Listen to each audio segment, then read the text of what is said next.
इस लेक्चर में हम फ्रैक्शंस को नंबर लाइन पर रिप्रेजेंट करना सीखेंगे।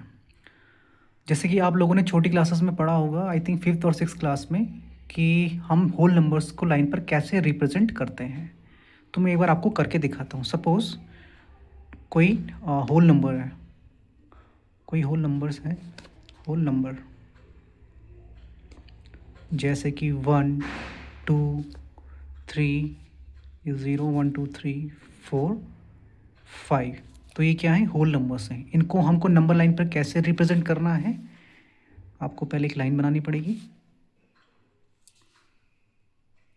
0 1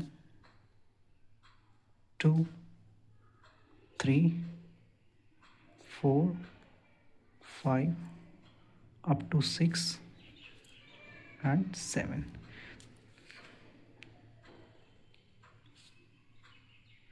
तो इसमें हमने क्या किया, इसमें हमने जो होल नंबर्स थे 0 1 2 3 4 5 6, इन नंबर्स को हमने नंबर लाइन पर रिप्रेजेंट किया। इसको हम क्या कह रहे हैं? ये जो पूरी लाइन है इसको हम कह रहे हैं नंबर लाइन। ठीक है, तो हमने इस लाइन में किसको रिप्रेजेंट किया? होल नंबर्स को लाइन पे हमने रिप्रेजेंट किया। रिप्रेजेंट करना मतलब दिखाना। ठीक है, तो होल नंबर तो हमें आते हैं कि हम कैसे उनको लाइन पर रिप्रेजेंट कर सकते हैं, लेकिन अब बात आती है कि हम फ्रैक्शंस को कैसे रिप्रेजेंट करें नंबर लाइन पर। तो पहले हम सीखेंगे कि प्रॉपर फ्रैक्शन को कैसे नंबर लाइन पर रिप्रेजेंट किया जाए। तो मैं आपको पहले एक चीज़ बताना चाहूँगा, जैसे मैंने आप लोग को पहले क्लास में पढ़ाया था, जैसे कि कोई फ्रैक्शन है 1/2।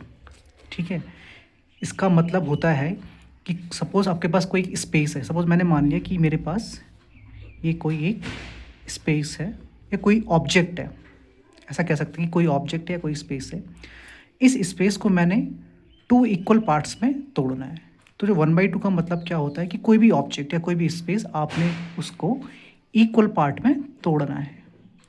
इक्वल पार्ट का मतलब है कि इक्वल साइज, मतलब जो सपोज कोई ऑब्जेक्ट था आपका, ठीक है, और ये है आपका पार्ट 1, ये वाला हिस्सा, ये पार्ट 1 है, और ये है आपका पार्ट 2 वाला हिस्सा। तो 1/2 फ्रैक्शंस क्या कहता है कि आपको किसी ऑब्जेक्ट को 2 इक्वल पार्ट में तोड़ना है, मतलब जितना डिनोमिनेटर में होता है उतने इक्वल पार्ट्स में तोड़ना होता है। ठीक है, तो हम कह सकते हैं कि पार्ट 1 का जो साइज़ है, पार्ट 1 का जो साइज है वो इक्वल होगा पार्ट 2 के साइज से। ठीक है, तो ये मतलब होता है आपका किसी फ्रैक्शन का। तो हमने ऑब्जेक्ट्स को तोड़ना तो सीख लिया था कि हम कैसे, मतलब फ्रैक्शन की हेल्प से, मतलब किसी ऑब्जेक्ट को हम रिप्रेजेंट, किसी ऑब्जेक्ट के पार्ट्स को हम कैसे रिप्रेजेंट कर सकते हैं। ठीक है, अब बात आती है कि हम प्रॉपर फ्रैक्शन को नंबर लाइन पर कैसे रिप्रेजेंट करेंगे। तो अब बात करते हैं 1/2। 1/2 क्या है? एक प्रॉपर फ्रैक्शन है। प्रॉपर फ्रैक्शन क्यों है? क्योंकि इसका जो न्यूमरेटर है वो डिनोमिनेटर से छोटा है, तो इसलिए हम इसको क्या कह रहे हैं? प्रॉपर फ्रैक्शन कह रहे हैं। तो चलो हम एक नंबर लाइन बनाते हैं।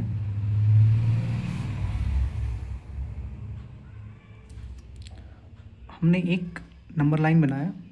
अच्छा, इस नंबर लाइन को स्टार्ट करने से पहले मैं आप लोगों को एक चीज़ और बताना चाहता हूँ कि अगर कोई भी फ्रैक्शन, कोई भी प्रॉपर फ्रैक्शन, जैसे फॉर एग्जांपल 1/2, 3/4,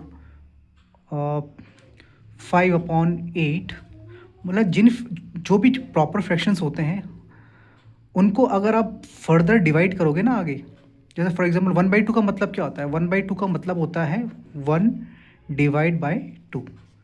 3/4, 3/4 का क्या मतलब होता है? 3/4 का मतलब होता है 3 डिवाइड बाई 4, मतलब हमको 3 को 4 से डिवाइड करना है। इसी तरीके से 5/8 का क्या मतलब हुआ? इसका मतलब हुआ 5 डिवाइड बाई 8।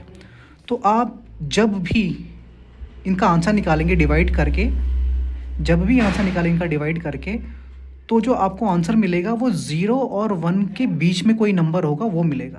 या तो 0 मिलेगा, या तो 1 मिलेगा, या तो 0 और 1 के बीच में कोई नंबर होगा, वो नंबर आपको मिलेगा डिवाइड करके। आप कोई भी प्रॉपर फ्रैक्शन उठा लो, ठीक है, जब आप प्रॉपर फ्रैक्शंस को डिवाइड करोगे फर्दर, तो आपको जो भी नंबर मिलेगा वो 0 और 1 के बीच में ही मिलेगा, ठीक है। अब प्रॉपर फ्रैक्शन हम किसको कहते हैं? ऐसे फ्रैक्शंस जिसमें आपका न्यूमरेटर छोटा होता है, आपका जो न्यूमरेटर है डिनोमिनेटर से छोटा होता है। तो इस केस में देखो 1/2, इसमें न्यूमरेटर आपका क्या है 1, डिनोमिनेटर क्या है 2, तो 1 तो छोटा है ना 2 से, तो ये क्या हो गया आपका प्रॉपर फ्रैक्शन हो गया। इसी तरीके से 3/4 ये भी एक प्रॉपर फ्रैक्शन है। प्रॉपर फ्रैक्शन क्यों है? क्योंकि जो आपका न्यूमरेटर है 3 वो डिनोमिनेटर 4 से छोटा है। इसी तरीके से 5/8 भी आपका एक क्या है प्रॉपर फ्रैक्शन है। प्रॉपर फ्रैक्शन क्यों है? प्रॉपर फ्रैक्शन इसलिए क्योंकि इसका जो न्यूमरेटर है जिसको हम 5 कह रहे हैं वो छोटा है किससे? इसके डिनोमिनेटर से। डिनोमिनेटर में क्या है इसका 8 है, ठीक है। तो आप कोई भी प्रॉपर फ्रैक्शन को उठा लीजिए, उसको जब आप फर्दर डिवाइड करेंगे तो आंसर हमेशा 0 या तो 0 आएगा या तो 1 आएगा या तो 0 और 1 के बीच में कोई नंबर होगा वो आएगा।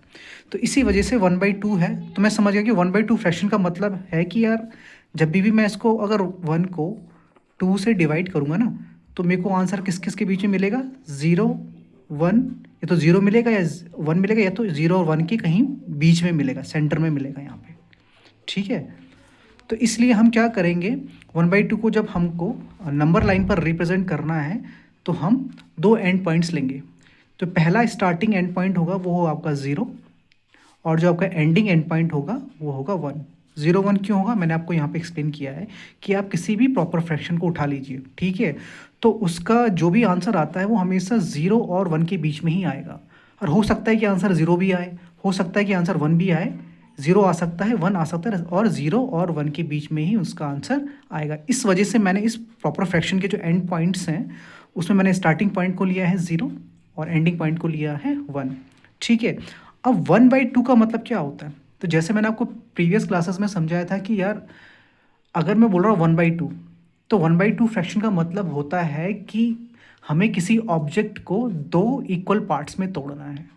1/2 का मतलब होता है कि हमें किसी ऑब्जेक्ट को 2 इक्वल पार्ट में तोड़ना है, ठीक है। तो इसी तरीके से वही फ्रैक्शन है 1/2 फ्रैक्शन है यहाँ पे, और 0 1 के बीच में एक स्पेस है, इसको हम बोलेंगे स्पेस। 0 और 1 के बीच में क्या है? स्पेस है। तो अगर मुझे 1/2 को इस नंबर लाइन पर रिप्रेजेंट करना है तो मेरे को इस स्पेस को 2 इक्वल भागों में तोड़ना पड़ेगा। मैं दोबारा से रिपीट करता हूँ कि अगर इस लाइन पर हमको इस फ्रैक्शन को रिप्रेजेंट करना है तो मेरे को इस नंबर लाइन को 2 इक्वल पार्ट्स में तोड़ना पड़ेगा, ठीक है। तो मैंने इसको 2 इक्वल पार्ट्स में तोड़ दिया। एक पार्ट ये हो गया जिसको मैं कह रहा हूँ पार्ट 1, ठीक है, और एक पार्ट आपका ये वाला हो गया जिसको मैं कह रहा हूँ पार्ट 2, ठीक है। मतलब मैंने इस नंबर लाइन को 2 इक्वल पार्ट में तोड़ दिया। पहला पार्ट ये वाला है, दूसरा पार्ट ये वाला है, ठीक है। और इसकी खासियत क्या है कि size of part 1 will be equals to size of part 2। मतलब जो दो मैंने इक्वल 2 पार्ट्स तोड़े ना वो 2 पार्ट्स का जो साइज़ होगा वो इक्वल ही होगा। तो इस तरीके से हम किसी फ्रैक्शन को किसी नंबर लाइन पर रिप्रेजेंट कर सकते हैं। चलो 1-2 एग्जांपल और देखते हैं। सपोज़ मैंने बोला कि एक फ्रैक्शन ले लिया मैंने 1/5, ठीक है। अब इस 1/5 को मेरे को किस में तोड़ना है? मतलब इस 1/5 को मेरे को नंबर लाइन पर रिप्रेजेंट करना है। तो चलो पहले मैं एक नंबर लाइन बना देता हूँ यहाँ पर। मैंने एक नंबर लाइन बना दी, ठीक है। अच्छा, अगर आप इस फ्रैक्शन को फर्दर रिजॉल्व करोगे, फर्दर रिजॉल्व करने का मतलब हो गया कि अगर 1/5 दिया है तो 1/5 का मतलब क्या होता है? 1/5 का मतलब होता है 1/5। तो जब आप 1 को 5 से डिवाइड करोगे तो आंसर या तो 0 आएगा या तो 1 आ सकता है या तो 0 1 के कहीं बीच में आंसर आ रहा होगा, ठीक है। 0 और 1 के कहीं बीच में आंसर आ रहा होगा। तो इसको देख के हम ये समझ तो गए कि भाई 1/5 का जो भी फर्दर आंसर होता है वो 0 हो सकता है, या तो 0 आएगा या तो 1 आएगा या तो 0 और 1 के बीच में कोई तो नंबर है, ठीक है, उनमें से कोई नंबर हो सकता है। तो मुझे इसका इस फ्रैक्शन का एंड पॉइंट्स पता चल गए, ठीक है। एंड पॉइंट्स क्या है? मैंने कहा आंसर जो आएगा 1/5 का वो 0 या फिर 1 के बीच में आएगा, ठीक है। तो मैंने इस फ्रैक्शन के एंड पॉइंट्स पता कर लिए। कैसे पता करें? कि मैंने जब इस फ्रैक्शन को यहाँ पे फर्दर डिवाइड किया तो मुझे पता चला कि यार जो आंसर आएगा वो कहीं ना कहीं 0 आ सकता है, 1 आ सकता है, या 0 या फिर 1 के बीच में कोई तो नंबर होगा कि जो आंसर होगा, ठीक है, 1/5 का। तो मैंने एंड पॉइंट्स इस तरीके से मैंने पता कर लिए, 0 और 1। अच्छा, तो अब 1/5 का मतलब क्या होता है? 1/5 का मतलब ये जो फ्रैक्शन है 1/5, इसका मतलब है कि मुझे इस स्पेस को 5 इक्वल पार्ट्स में तोड़ना है। मैं दोबारा से रिपीट कर रहा हूँ, 1/5 जो फ्रैक्शन है इसका मतलब होता है कि जो ये वाला स्पेस है, मुझे इस स्पेस को 5 इक्वल पार्ट्स में तोड़ना है, ठीक है। तो चलो उसको तोड़ते हैं इक्वल पार्ट्स में। फर्स्ट पार्ट है ये, ठीक है, second part, third part, fourth part और ये फिफ्थ पार्ट, ठीक है। मतलब मैं इसको कह सकता हूँ कि ये आपका हो गया पार्ट 1, ये हो गया आपका पार्ट 2, ये हो गया आपका पार्ट 3, ये हो गया आपका पार्ट 4 और ये हो गया आपका पार्ट 5, ठीक है। तो 1/5 जो फ्रैक्शन है, इसका मतलब है कि आपने ये जो नंबर लाइन है ना, ठीक है, जिसके इस नंबर लाइन का जो एंड पॉइंट है वो 0 है, 1 है, तो आपने इसके बीच का जो स्पेस है उसको आपने 5 इक्वल पार्ट्स में तोड़ दिया है। तो उन पार्ट्स का नाम है part 1, part 2, part 3, part 4, part 5, और इन सारे पार्ट्स का जो साइज होगा वो इक्वल होगा, ठीक है।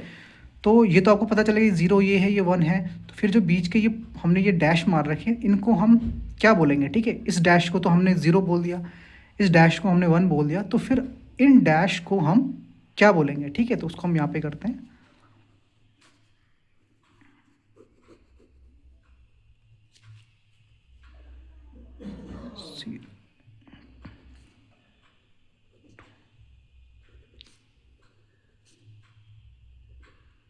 तो ये 1 2 3 4 5, ठीक है। तो जो पहला वाला डैश है, पहला वाला डैश को हम बोलेंगे ये वाला 1/5, ठीक है, 1/5।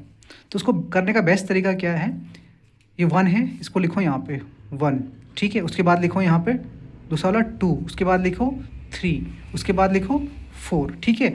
और उन सब के नीचे 5 लगा दो, 1/5, 2/5, 3/5, 4/5। तो कोई आपसे कभी अगर लाइन को ऐसे ब्रेक करने को कहता है, तो आपको अगर आपसे पूछा जाए कि इन पॉइंट्स को हम क्या बोलेंगे, तो इन पॉइंट्स को हम ऐसे बोलेंगे, ये पॉइंट है, इसको 1/5 रिप्रेजेंट कर रहा है, ये पॉइंट है, इसको 2/5 रिप्रेजेंट कर रहा है, ये जो पॉइंट है इसको 3/5 रिप्रेजेंट कर रहा है, ये जो पॉइंट है इसको 4/5 रिप्रेजेंट कर रहा है, ठीक है। आप इसको भी 1 को भी आप इस फॉर्म में लिख सकते हैं। सपोज ये 4/5 है, ठीक है, तो इसको मैं 5/5 भी लिख सकता हूँ इसको, ठीक है। अब आप बोलोगे फिर कि 1 क्यों लिखा? देखो 5/5 है, ये आगे रिजॉल्व होकर 1 ही बनेगा। कैसे बनेगा? देखो ये 5/5 है, तो 5/5 का मतलब क्या हो गया कि 5 डिवाइड बाई 5। तो जब आप 5 को 5 से डिवाइड करोगे तो क्या आएगा? 1 आएगा आंसर। तो इसलिए यहाँ पे 1 आया, तो ये 5/5 लिखने की ज़रूरत नहीं है। अब जैसे ये है, इसको भी आप 0/5 लिख सकते हो, ठीक है। क्यों लिख सकते हैं भाई? 0/5 का मतलब है 0 डिवाइड बाई 5, तो इसका आंसर क्या आएगा? 0 आएगा। तो 0/5 फर्दर रिजॉल्व होकर क्या बन रहा है? 0 ही बन रहा है। तो फिर ये लिखने की क्या ज़रूरत है? साइड कर दो, 0 आ गया वो, ठीक है। तो मैं आशा करता हूँ आपको प्रॉपर फ्रैक्शंस को नंबर लाइन पर रिप्रेजेंट करना आ गया होगा। आगे के टॉपिक्स को मैं अगले वीडियोज़ में भेज रहा हूँ, तो तब तक आप लोग इनको समझिए।